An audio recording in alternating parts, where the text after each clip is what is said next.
Last project में हम लोगों ने किया था कि कैसे हम किसी फाइल अपलोड के थ्रू हम इमेज को सर्वर पे अपलोड करेंगे एंड उसके बाद उसकी जो इन्फॉर्मेशन थी लाइक पूरे रिकॉर्ड की इन्फॉर्मेशन हम डेटाबेस में कैसे स्टोर कराएंगे, है ना। और वो हमने देखा था ऐड मेथड के थ्रू, यानी हम लोगों ने क्रोड के अंदर में सिर्फ हम लोगों ने ऐड मेथड कराया था, जो कि मैं आपको एक बार रन करा के दिखा देता हूँ, जो हम लोगों ने लास्ट क्लास में बनाई थी। तो हम लोगों ने एक स्टूडेंट मास्टर के नाम से एक पेज बनाया था, जिसमें हम लोगों ने एक क्रिएट का इंसर्ट ऑपरेशन परफॉर्म किए थे, जिसके थ्रू हमारी इंफॉर्मेशन डेटाबेस में स्टोर हो रही थी। मैं उसी प्रोजेक्ट को आज कंटिन्यू करता हूँ। तो उसके अंदर हम लोग ऐड कराते हैं, ऐड तो करा लिया हम लोगों ने, हम उसमें फाइंड कराते हैं और अपडेट करते हैं और डिलीट करते हैं। ये मैकेनिज़्म हम लोग परफॉर्म करेंगे इसके साथ में।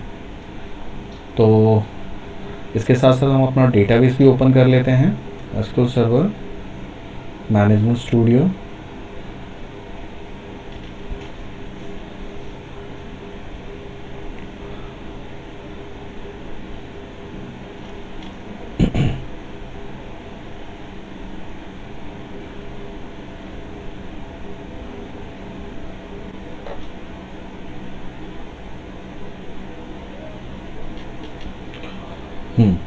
तो हम लोगों ने डेटाबेस में स्टोर करा रखा है, इसमें इंसर्ट की कोडिंग हमारी है और हम इसे कनेक्ट करके एक बार चेक कर लेते हैं इंफॉर्मेशन।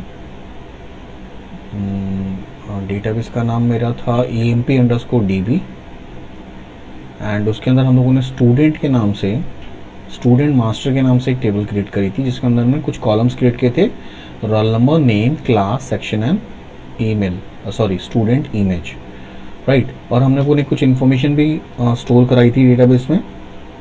सेलेक्ट करके देख लो। तो अगर आपने फर्स्ट वाली वीडियो नहीं देखी है तो एक बार फर्स्ट वाली वीडियो प्रॉपर देख लोगे तो आपको ये सेकंड वाला जो पार्ट है वो समझ में आएगा, क्योंकि मैंने लास्ट वीडियो में इंसर्ट कराया था कि कैसे मैं एक सर्वर पे कैसे एड्रेस स्टोर कराऊंगा। ये मेरा एड्रेस स्टोर हो रहा है, स्टूडेंट का एड्रेस स्टोर हो रहा है, मतलब उसके इमेज का, और यहाँ पे जाके मेरी फाइल स्टोर हो रही है जो कि स्टूडेंट की है। जैसे स्टूडेंट इमेज नाम से हम लोगों ने फोल्डर बनाया और यहाँ पे मेरी इमेज फाइल स्टोर होगी स्टूडेंट की, जैसे ये कुछ इमेजेस यहाँ पे स्टोर्ड है। Now the second work is कि I want to get the data from database. तो how I will get it? तो with the help of select query, right. तो सेलेक्ट क्वेरी के लिए हम क्या करेंगे, प्रोग्राम को स्टॉप करते हैं। नाउ डिज़ाइन पे जाते हैं, मुझे फाइंड करना है। तो फाइंड करने के लिए मुझे क्या चाहिए, एक बटन क्रिएट करना होगा। यहाँ हमने बटन लिया, बटन की प्रॉपर्टीज़ में जाकर हम बटन का आईडी चेंज कर लेते हैं। बटन की आईडी मैं यहाँ रखने जा रहा हूँ btn_find, क्योंकि इन्फॉर्मेशन गेट करेगा, फाइंड करेगा, और मैं इसका टेक्स्ट जो है इसको मैं कर देता हूँ फाइंड, राइट। फाइंड में क्या होगा, मैं यहाँ पे रोल नंबर डालूंगा और रोल नंबर के कोरस्पॉन्डेंस मेरी पूरी रो जो होगी वो फाइंड आउट होके यहाँ पे शो हो जाएगी, इंक्लूडिंग द इमेज। जो इमेज है वो भी शो हो जाएगी, यानी उसका एड्रेस यहाँ से पिक करेगा। यानी अगर मैं कोरस्पॉन्डिंग 1 2 डालता हूँ तो 2 का कोरस्पॉन्डिंग इस रो को फैच करेगा, यहाँ से एड्रेस लेगा, एड्रेस के कोरस्पॉन्डेंस जो इमेज मेरी सर्वर पे स्टोर है, यानी इस फोल्डर में जो स्टोर है उस इमेज को फैच करेगा और यहाँ पे शो करेगा, राइट। वो कैसे होगा, फाइंड पे क्लिक करते हैं। जो मैंने आपको अभी जो नॉर्मल इंसर्ट की कोडिंग करके कराई है ना, ये आप लोग को बाद में ट्राई करना प्रोसीजर के थ्रू, इसको प्रोसीजर के थ्रू करके एक बार ट्राई कर लेना, ठीक है। मैं नॉर्मल आपको एसक्यूएल स्टेटमेंट के थ्रू बता रहा हूँ, बट आपको इसको प्रोसीजर में यूज़ करना। तो अभी हम फाइंड में करेंगे। फाइंड में क्या करने जा रहे हैं, मुझे वैल्यूज़ को सर्च करना है, राइट। सर्च करने के लिए मुझे क्या करना होगा, सर्च करने के लिए मुझे एक क्वेरी की ज़रूरत पड़ेगी। पहले क्वेरी यहाँ पे क्या था, इंसर्ट करने के लिए मुझे पहले फाइल अपलोड यूज़ करना पड़ा था, क्योंकि मैं इंसर्ट करा रहा था, क्योंकि फाइल अपलोड की वैल्यू पहले मेरी जाएगी। लेकिन मुझे सर्च करना है इस केस में, तो यहाँ फाइल अपलोड का अभी कोई काम नहीं है, क्योंकि मुझे कोई वैल्यू चेंज नहीं करनी, मुझे सिर्फ जो रिकॉर्ड है उसको फैच करना है। तो फैच करने के लिए मेरे पास क्या क्वेरीज होगी, सिर्फ नॉर्मल जो हम क्वेरीज जनरेट करेंगे सेलेक्ट की। तो सेलेक्ट की क्वेरी के लिए मुझे क्या करना होगा, एक स्ट्रिंग टाइप का एक वेरिएबल लेना होगा। तो मैंने स्ट्रिंग टाइप का एक str एक वेरिएबल ले लिया, और str के अंदर मैंने यहाँ पे सेलेक्ट की क्वेरी मुझे लिखनी होगी। तो मैंने यहाँ पे लिखा सेलेक्ट स्टार फ्रॉम, टेबल का नाम मेरा था स्टूडेंट मास्टर, तो मैं यहाँ लिखता हूँ स्टूडेंट अंडरस्कोर मास्टर। अब मैं चाहूँ तो यहाँ पे भी वेयर का क्लाउज लगा सकता हूँ, और अगर आप चाहो तो उस वेयर का क्लाउज को आप वाइल के लूप के अंदर भी लगा सकते हो। तो मैं यहाँ पे वाइल पे लगाता हूँ। तो मैंने यहाँ पे क्या किया, पहले कमांड लिया cmd is equal to new SQL command, और इस कमांड के अंदर मैंने क्या पास कर दिया, str, और मैं कनेक्शन के ऑब्जेक्ट को पास कर देता हूँ कौन, जो ये शो करेगा कि मेरा कौन सा डेटाबेस है। नाउ वैल्यू को मुझे सर्च करना है तो मुझे एक रीडर की आवश्यकता है, रीडर चाहिए अपने को। तो रीडर के लिए क्या करेंगे, यहाँ पे SQL data reader, data reader ले लेते हैं हम लोग, ठीक है, डीआर के नाम से रीडर लेते हैं, और डीआर के अंदर में हम क्या करते हैं, सीएमडी को एग्जीक्यूट करा देते हैं। तो अब सीएमडी में बेसिकली मैंने आपको बताया था जब इंसर्ट अपडेट डिलीट होगा तो उस केस में हम क्या लगाएंगे, एग्जीक्यूट नॉन क्वेरी, लेकिन जब सेलेक्ट होगा तो यहाँ पे हम यूज करते हैं एग्जीक्यूट रीडर, राइट। लेकिन एग्जीक्यूट को, रीडर को एग्जीक्यूट करने के लिए we have to make sure कि मेरा कनेक्शन ओपन है या क्लोज है। तो मुझे कनेक्शन ओपन क्लोज के लिए कंडीशंस मैंने आपको यहाँ पे जो बताई हुई है, इस कनेक्शन को हम यहाँ पे कॉपी पेस्ट कर लेते हैं। तो ये मेरे पास में कनेक्शन है कि अगर मेरा कनेक्शन क्लोज है तो वो ओपन कर देगा। तो मैं इसके पहले क्या करूँ, इस कनेक्शन को अप्लाई कर देता हूँ। तो यहाँ पे क्या होगा, वैल्यूज़ यहाँ पे डीआर के अंदर रिटर्न करेगा। अगर मैं सीएमडी को एग्जीक्यूट कराऊंगा तो ये जो सेलेक्ट स्टार फ्रॉम टेबल है, तो ये पूरी की पूरी रोज, यानी कि यहाँ पे 2 रोज हैं फिलहाल, इन दोनों रो को क्या करेगा, वो सिलेक्ट करेगा, और सिलेक्ट करने के बाद कहाँ पे पोस्ट करेगा, ये यहाँ पे डीआर के अंदर पोस्ट करेगा। यानी कि DR has full with rows and columns, यानी पूरी रो आ गई और उसके सारे कॉलम आ जाएंगे डीआर के अंदर में। अब मैं यहाँ पे चेक कर सकता हूँ कि जो मैंने यहाँ पे टेक्स्ट बॉक्स 1 में डाला है, क्या वो मेरे उस डेटाबेस के इस कॉलम के साथ मैच कर रहा है। अगर वो मैच कर रहा है तो मुझे इंटायर रो को सिलेक्ट कर लो, ये पूरे इंटायर रो को सिलेक्ट कर लो, राइट। तो मैं यहाँ पे क्या करता हूँ, यहाँ पे टेक्स्ट बॉक्स का नाम क्या है जिसमें मुझे डालना है जो वैल्यूज़ को फैच कंपेयर कराने के लिए, इसका नाम है txt, और रोल नंबर जो ऑलरेडी मैंने पहले स्पेसिफाई किया हुआ है। अब मुझे क्या करना है, बारी बारी से मुझे हर एक रो को चेक करना है, यानी फर्स्ट टाइम पहले इस रो को चेक करेगा, फिर सेकंड रो को चेक करेगा, तो वैसे करके मल्टीपल रोज होंगे। तो मुझे यहाँ पे लूप की आवश्यकता है ना।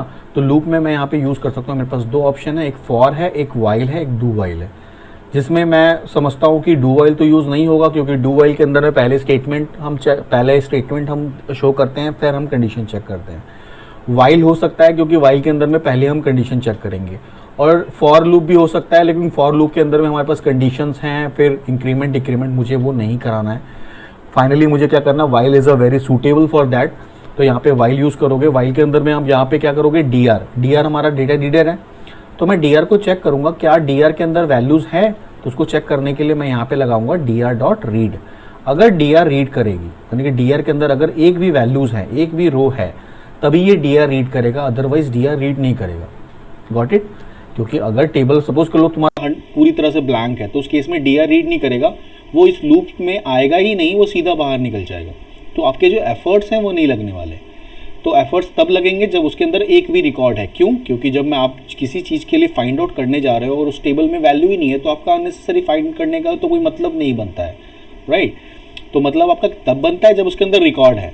तो इसीलिए हम लोगों ने यहाँ पे लगाया वाइल dr.read। अगर dr रीड कर रहा है तो उसके बाद हम यहाँ पे कंडीशन लगाते हैं कि अगर मेरा txt roll number dot text compare करने के लिए डबल इक्वल्स टू यूज़ करते हैं। कंपेयर क्या करेगा, dr के उस कॉलम का नाम क्या है, जो बैकएंड में जो मेरा कॉलम का नाम है, यानी कि कौन सा कॉलम का नाम, ये वाला role number is the name of column, ROLLNO। तो ये इसी फॉर्मेट में होना चाहिए रोल नंबर। तो रोल नंबर को मैंने क्या किया, यहाँ से ये वाला कॉलम मैं यहाँ से कॉपी कर लेता हूँ, ठीक है। तो रोल नंबर अगर मैच करेगा तो रोल नंबर को लिया यहाँ से Ctrl+V, ये ब्रैकेट हटा देना इस पर। तो role number dot to string, वो डॉट टू स्ट्रिंग क्यों लगाया हमने, बिकॉज कि जो टेक्स्ट बॉक्स है ना, ये वाला टेक्स्ट बॉक्स का टेक्स्ट ये स्ट्रिंग टाइप का होता है, टेक्स्ट जो होता है स्ट्रिंग टाइप का होता है, और रोल नंबर जो है, जो डीआर के अंदर जो वैल्यू पास हो रही है ना, वो बेसिकली इंडेक्सिंग होती है, यानी कि न्यूमेरिकल इंडेक्सिंग होती है। तो इसको हम लोगों ने कंपेयर करना है स्ट्रिंग में, ताकि जो हमारा डेस्टिनेशन है उसके साथ उसके लाइक डेटा टाइप मैच करे। तो इसलिए हम लोगों ने यहाँ पे कंपेयर का लगाया है, कंपेयर करेंगे, और मैंने इसको भी कन्वर्ट कर दिया, डीआर को भी कन्वर्ट कर दिया स्ट्रिंग में। तो अगर ये स्ट्रिंग होता है तो उसके बाद क्या होना चाहिए, अगर ये दोनों मैच करता है, यानी कि जो मैंने यहाँ पे टेक्स्ट बॉक्स में डाला, यहाँ पे डाला, राइट, और ये इस कॉलम के इस टेक्स्ट बॉक्स से मैच कर जाता है, तो क्या होना चाहिए, मैं चाहता हूँ, तो यही चीज़ लिखी है ना मैंने यहाँ पे कि अगर इसकी वैल्यू यानी टेक्स्ट बॉक्स की वैल्यू और डीआर के उस कॉलम के साथ अगर मैच करती है तो क्या होना चाहिए, मैं चाहता हूँ एंटायर रो जो है वो रिटर्न करे। रिटर्न कहाँ पे करे, मैं चाहता हूँ इस वाले कॉलम में, इस वाले कॉलम में नेम आ जाए। तो नेम का कॉलम का नाम यहाँ पे क्या है, नेम का कॉलम नेम है, तो मैं यहाँ पे क्या करूँगा, मैं यहाँ पे नॉर्मल सा टाइप करूँगा txt नेम डॉट टेक्स्ट, उसके टेक्स्ट में क्या आना चाहिए, dr का वो कॉलम आना चाहिए, उस कॉलम का नाम क्या है, नेम, तो मैं यहाँ पे लिख देता हूं नेम। साथ में मुझे डॉट टू स्ट्रिंग लगाना पड़ेगा। टू डॉट टू स्ट्रिंग क्या है, ये टाइप कन्वर्जन है जो मैंने आपको बताया था ना, एक टाइप को दूसरे टाइप में चेंज करना, टाइप कास्टिंग जिसको हम लोग बोलते हैं। एक इसमें से एक मेथड है, इसको टाइप हम लोग डॉट टू स्ट्रिंग के थ्रू कर रहे हैं। अदरवाइज हम लोग इंट पास भी यूज कर सकते हैं, ट्राई पास भी यूज कर सकते हैं, और हम लोग कन्वर्ट भी यूज कर सकते हैं, लेकिन हम लोग यहाँ पे टू स्ट्रिंग फंक्शन यूज किया है, सो क्लास भी कह सकते हो। अब उसके बाद नेम के बाद क्या है, second third one is a class. तो क्लास के अंदर मुझे क्या रिटर्न कराना है, क्लास को कराना है, तो यहाँ पे लिखते हैं class dot text is equal to DR के उस कॉलम का नाम। तो उस कॉलम का नाम मेरा क्लास ही था, तो मैं यहाँ पे क्लास ले लेता हूँ डॉट टू स्ट्रिंग, ठीक है। उसके बाद txt, क्लास के बाद है सेक्शन, एंड फिर उसके बाद है इमेज। तो हम लोगों ने लेते हैं यहाँ पे लेते हैं section dot text is equal to DR का, मैंने पैकेट में क्या बनाया था चेक कर लेते हैं, ये क्लास है, ठीक, सेक्शन पूरा सेक्शन लिखा था, सेक्शन डॉट टू स्ट्रिंग। अब देखो यहाँ पे क्या है, अब जो ये है आपका फाइल अपलोड है, फाइल अपलोड में तो मुझे कुछ नहीं चाहिए, क्योंकि फाइल अपलोड बेसिकली यूज होता है फाइल को अपलोड करने के लिए, यहाँ तो मुझे कुछ नहीं चाहिए, यहाँ चाहिए मुझे। तो ये क्या है, इमेज वन है, इमेज वन कंट्रोल है, मुझे यहाँ पे उसकी इमेज चाहिए जो सर्वर पे हम लोगों ने पहले स्टोर कराई हुई है। तो मैं इसका एड्रेस उठाऊंगा और यहाँ पे स्टोर करा दूंगा, यहाँ पे दिखा दूंगा।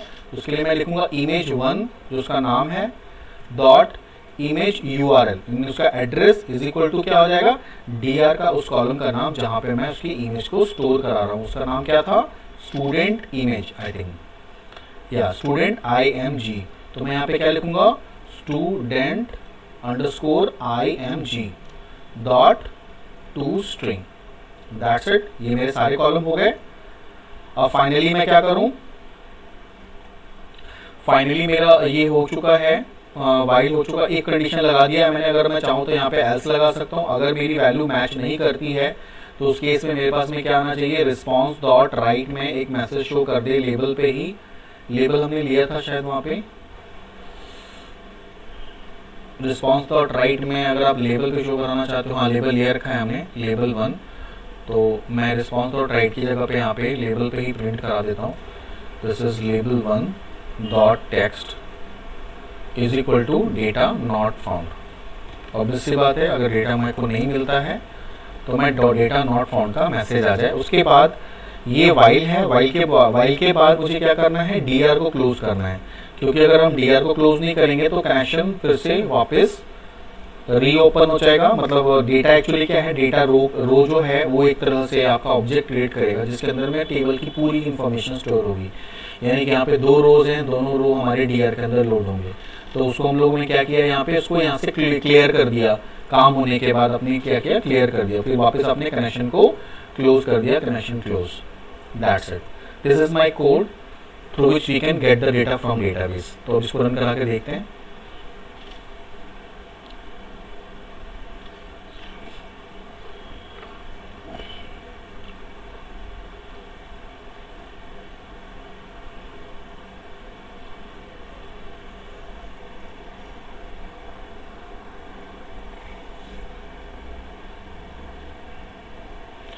अब मेरे वन के कोरस्पॉन्डेंस में ये रिकॉर्ड है, जिसमें से एक प्रॉब्लम डॉट png नाम से एक इमेज मैंने कल लास्ट क्लास में अपलोड कराई थी, वो हम रिट्रीव करेंगे।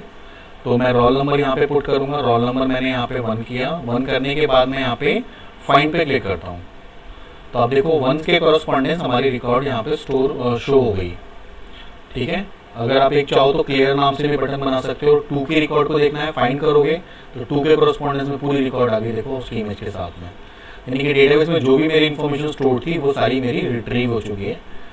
तो this is called search, find करना। ठीक है, आप चाहो तो फाइंड पे और भी कंडीशंस लगा सकते हो। लाइक आप सपोज फाइंड करने से पहले यूजर ने अगर सपोज करो यहाँ पे कोई भी इन्फॉर्मेशन नहीं डाली और फाइंड पे क्लिक करता है, तो यहाँ पे उसको क्या आना चाहिए, यहाँ पे नॉट फाउंड का मैसेज आ रहा है क्योंकि हम लोग एल्स कंडीशन लिखा है, लेकिन यहाँ पे क्या आना चाहिए, प्लीज एंटर रोल नंबर। तो एक तरह से वैलिडेशंस हो गई जो आप रिक्वायर्ड वैलिडेटर जो के थ्रू आप लगा सकते हो कि उस पर लगा, लेकिन अब एक ही बटन है उस पर रिक्वायर्ड वैलिडेटर आप नहीं लगा सकते हो। तो उस केस में क्या करोगे, यहाँ पे इफ कंडीशंस लगा सकते हो कि अगर आपके टेक्स्ट बॉक्स की वैल्यू ब्लैंक होती है तो आपको वहां पे बोलना है कि पहले आपको टेक्स्ट बॉक्स की वैल्यू को आपको क्या करना है, फिलअप करना है। ठीक है, तो यहाँ पे ही आप कंडीशन लगा सकते हो। इसको आप यहाँ पे एल्स में कर दो, एल्स इफ कर दो इसे आप, और यहाँ पे एक और कंडीशन लगा दो इफ का कि अगर txt roll number dot text equals to अगर ब्लैंक होता है तो यहाँ पे मैसेज आ जाए। कौन सा मैसेज आ जाए, कि लेबल में ही मैसेज आ जाए कि प्लीज फिल रोल नंबर, और कर्सर का पॉइंटर उस पर चला जाए। तो मैं यहाँ लिख सकता हूं please fill roll number, that's it, इस तरह से। और आपका कर्सर का पॉइंटर पहले वाले टेक्स्ट बॉक्स पे चला जाए, उसके लिए आप क्या लिखोगे, txt roll number dot focus, ताकि कर्सर का पॉइंटर वहां पे ऑटोमेटिकली फोकस चला जाए। एल्स इफ में आपने ये कंडीशन लगा दिया है। अब देखें एक बार इसको भी ट्राई करके,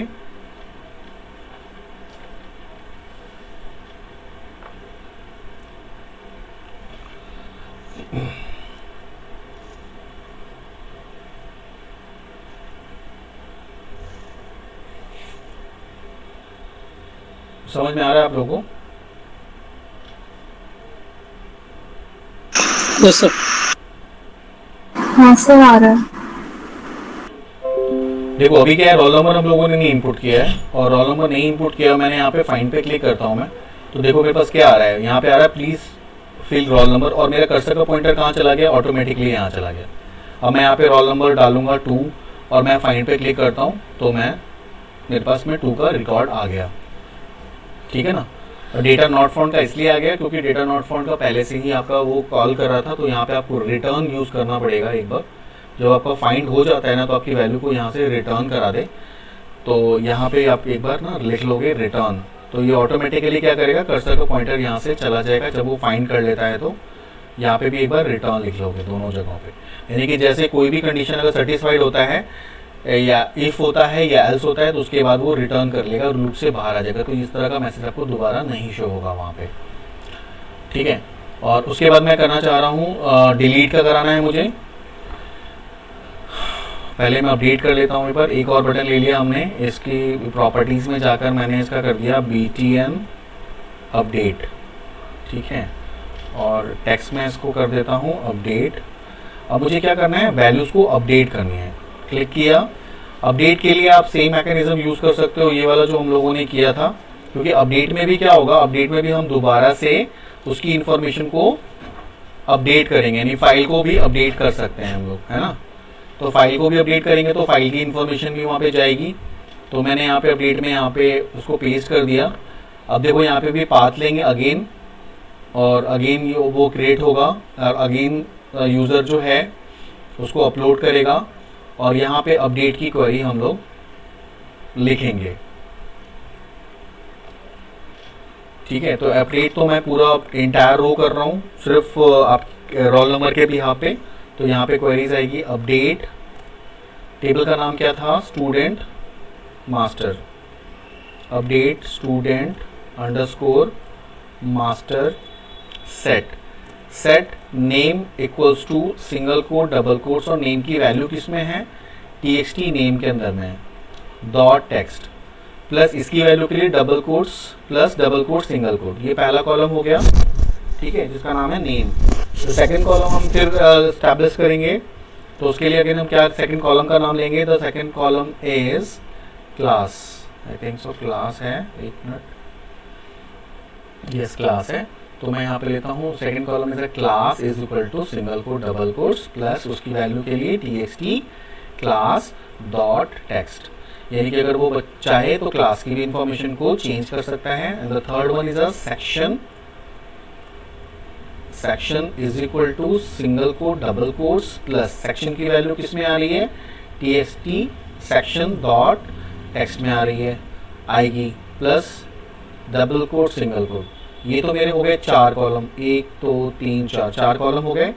और उसके बाद मुझे इमेज भी चाहिए अपडेट करने के लिए, तो स्टूडेंट ing के नाम से है, तो यहाँ पे फिर अगेन कॉमा लेते हैं और यहाँ लिखते हैं student underscore img is equal to single quote double quotes plus, और उसका नाम क्या आएगा जो मैंने लिखा था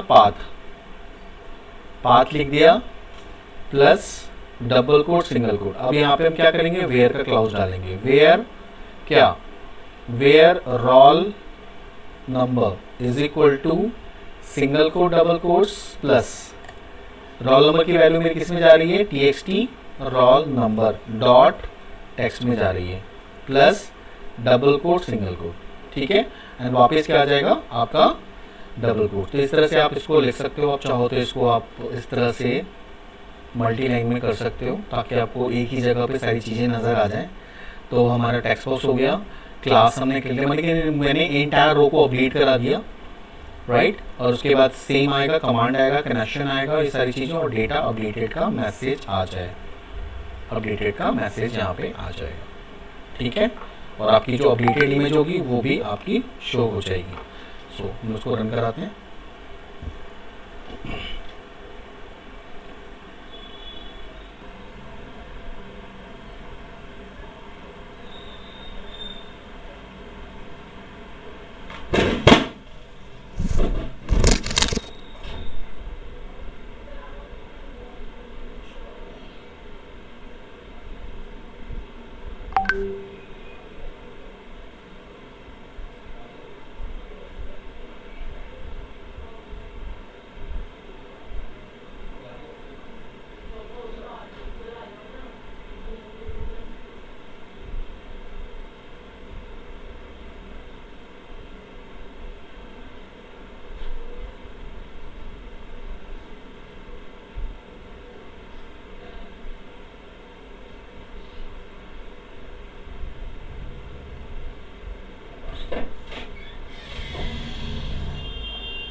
अभी देखो यहाँ पे हम अपडेट करते हैं। अपडेट करने के लिए सबसे पहले तो मैंने कोई भी रिकॉर्ड को सर्च कर लिया। ये रिकॉर्ड है, मुझे अपडेट करना है। मैंने अभिषेक चौधरी कर दी, क्लास को मैंने 12 कर दिया, सेक्शन को मैंने B कर दी, और मैं इमेजेस को ब्राउज करके दोबारा दूसरा इमेज लगाना चाह रहा हूँ। तो मैंने यहाँ पे ब्राउज किया, ब्राउज करने के बाद मैंने कुछ और इमेजेस मैंने सेलेक्ट कर लिए, और मैं जैसे अपडेट पे क्लिक करूँगा तो मेरी इमेज भी अपडेट हो गई और यहाँ पे इमेज भी रिफ्लेक्ट हो गया। यानी कि जो मेरा रिकॉर्ड था ना वो चेंज हो चुका है। अगर आप यहाँ पे सिलेक्ट की क्वेरी दोबारा से चलाते हो तो आप देखोगे कि यहाँ पे इमेज की इंफॉर्मेशन भी चेंज हो गई। यहाँ पे देखो अभिषेक चौधरी एंड ये सारी इंफॉर्मेशन आपकी चेंज हो गई। This is called update. Delete में क्या होगा, डिलीट में आपका इंटायर जो भी है ना, सारी चीज़ें एक साथ ही हो जाएगी जो भी हम लोगों ने किया है। तो इसके लिए आपको इस कंडीशन को आप यूज़ कर सकते हो, सेम कंडीशन को यूज़ कर सकते हो। यहाँ से मैं इसे कॉपी कर रहा हूँ, डिलीट पे गया, एक और बटन हम लेते हैं। इस बटन का टेक्स्ट हम लोग लेते हैं यहाँ पे btn डिलीट, और टेक्स्ट में हम ले लेते हैं डिलीट। डबल क्लिक किया, पेस्ट कर देते हैं। डिलीट में क्या होगा, इंटायर रो को डिलीट करना है, ठीक है ना। तो यहाँ पे डिलीट की क्वेरीज हम लगाएंगे। क्या चलेंगे, क्या लिखेंगे यहाँ पे, डिलीट टेबल का नाम, टेबल का नाम क्या था, स्टूडेंट अंडरस्कोर मास्टर ये इसमें आप कैपिटल स्मॉल दोनों लिख सकते हो, ये केस सेंसिटिव नहीं होता है, कोई भी स्ट्रिंग केस सेंसिटिव नहीं होती है, ध्यान रखना। डबल कोर्स में आप कोई भी असाइन करते हो ना, वो कुछ भी ले सकते हो। तो delete student master where, where क्या, roll number is equal to single quote double quotes plus roll number की वैल्यू जिसको मैं डिलीट करने जा रहा हूँ वह है txt roll number dot text plus double quote single quote. ये मेरी क्वेरी हो गई जिसको मैं डिलीट करना चाहता हूँ। फिर ये कनेक्शन को चेक करेगा और कनेक्शन को चेक करने के बाद एग्जीक्यूट करा देगा। तो ये क्या हो जाएगा, उसको डिलीट कर देगा। डिलीट करने के बाद फाइनली मेरे पास क्या मैसेज आना चाहिए, डेटा डिलीटेड। और डेटा डिलीटेड होने के बाद क्या होना चाहिए, मेरा वो रो रिफ्रेश हो जाना चाहिए, प्रॉपर रिफ्रेश होना चाहिए। तो वो हम लोग रिफ्रेश के लिए जो टेक्स्ट बॉक्सेस हैं उनको आप ब्लैंक कर सकते हो, जैसे top txt roll number dot text is equal to blank txt name is the name dot text is equal to double quotes blank txt section dot text is equal to double quotes blank। ठीक है, ये तीन text box थे और cursor का pointer first वाले को move होना है अगेन, तो मैंने कहा txt roll number dot focus, पहले वाले पे कर्सर का पॉइंटर चला जाए। तो ये बेसिकली जो आपने लिखा ना, इसको आप चाहो तो अलग से एक फंक्शन बना के लिख सकते हो, हर जगह पे कॉल कर सकते हो, डिलीट के बाद, अपडेट के बाद, सेलेक्ट के बाद, है ना। करना चाहो तो आप इसको हर जगह पे अप्लाई कर सकते हो, इसी को सेम को। तो मैंने देखो यहाँ पे कर दिया है, इसे रन कराते हैं एक बार।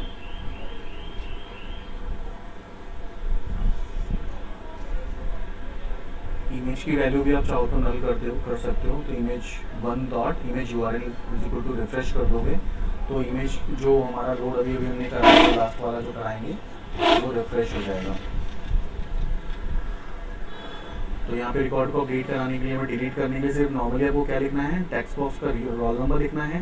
रोल नंबर करके लिखने के बाद आप सीधा डिलीट पे क्लिक करोगे, इंटायर रो डिलीट हो जाएगा। या तो आप चाहो तो उसको फाइंड आउट कर लो, फाइंड करने के बाद आप डिलीट पे क्लिक करोगे, डिलीट हो जाएगा, मैसेज आपके पास आगे डिलीटेड। हमने अपनी क्लास को डिलीट नहीं किया था, तो उसको भी अगर आप चाहो तो रिफ्रेश कर सकते हो। तो आप चेक करो, देखो यहाँ पे जो अभिषेक चौधरी का जो फर्स्ट डेटा था ये वाला, वो मैंने डिलीट कर दिया है। आप इसे एग्जीक्यूट कराओ, देखो एक ही रिकॉर्ड है मेरे पास, लास्ट वाला एक रिकॉर्ड जो था फर्स्ट वाला वो हट चुका है। तो क्लास को भी आप रिफ्रेश करना चाहोगे तो यहाँ पे आप txt class dot text is equal to double quotes करोगे तो ये भी ब्लैंक हो जाएगा।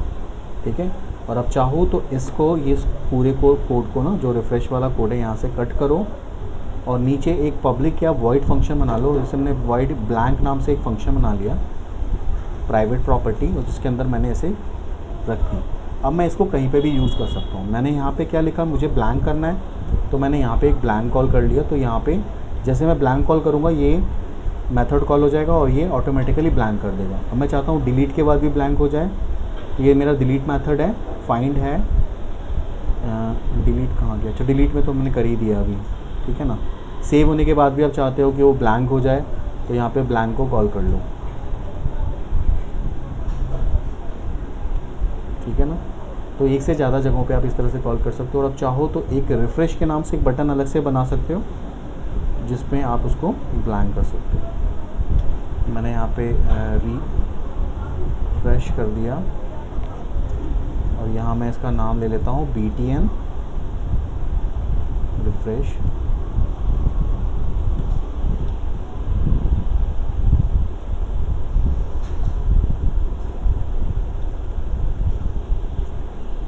तो इस पर भी मैं ब्लैंक को कॉल कर देता हूँ। तो ये टेक्स्ट बॉक्स की सारी इन्फॉर्मेशन को ब्लैंक करके कर्सर का फर्स्ट पोजीशन पे उसे भेज देगा।